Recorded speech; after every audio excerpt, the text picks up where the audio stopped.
संबंध महाराष्ट्रात असे दौरे चालू आहेत आणि शिवसेनेचे नेते जिल्ह्यामध्ये फिरून शिवसैनिकांशी संपर्क करतात.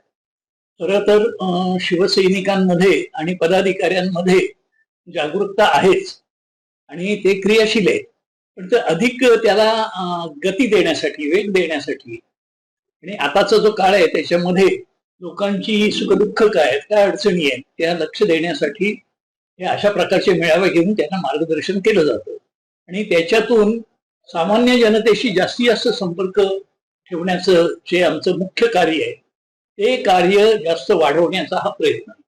ज्या पद्धतीने आपण बघितलं की तो एमआयडीसी मधला जो प्रकार झाला चाकणचा, त्यानंतर आता उद्धव साहेब त्या ठिकाणी आदित्य साहेब गेले होते.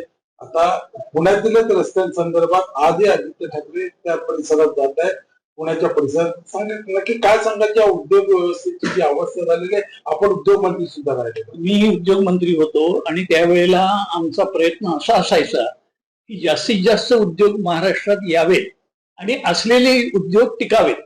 यासाठी ज्या पायाभूत सुविधा असतात, रस्ते असेल, जमिनी असतील, पाणी असेल, ह्या सुविधा चांगल्या प्रकारे उद्योजकांना मिळाव्यात हा आमचा प्रयत्न असायचा. त्यामुळे त्याच्यातून रोजगार वाढ व्हायची आणि महाराष्ट्रातल्या तरुणांच्या हातांना काम मिळावं हा त्या मागचा मुख्य उद्देश होता आणि आम्ही अहोरात्र हे काम करत असो.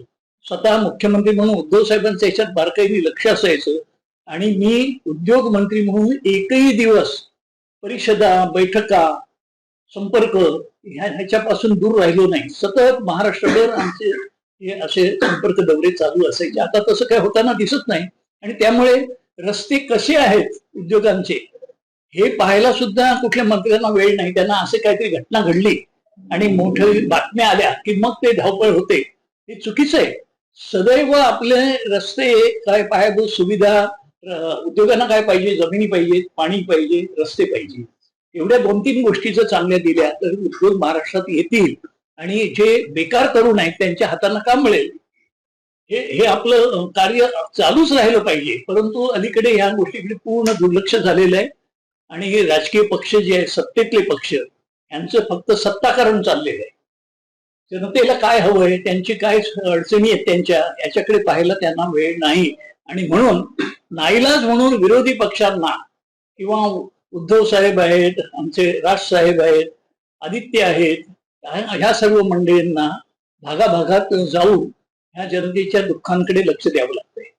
ज्या पद्धतीने आपण पाहिलं की आता जी काही आपली सर्वोच्च न्यायालयातली जी लढाई सुरू आहे ती आता अंतिम टप्प्यात आहे की ज्या पद्धतीनं आपल्याकडून जे युक्तिवाद केले जातात तर कुठेतरी एक वेगळं वातावरण पुन्हा महाराष्ट्रात निर्माण होते की त्या कपिल सिब्बल यांच्या संपूर्ण वक्तव्यानंतर एक भीतीचं वातावरण समोरच्या गटामध्ये निर्माण झालंय.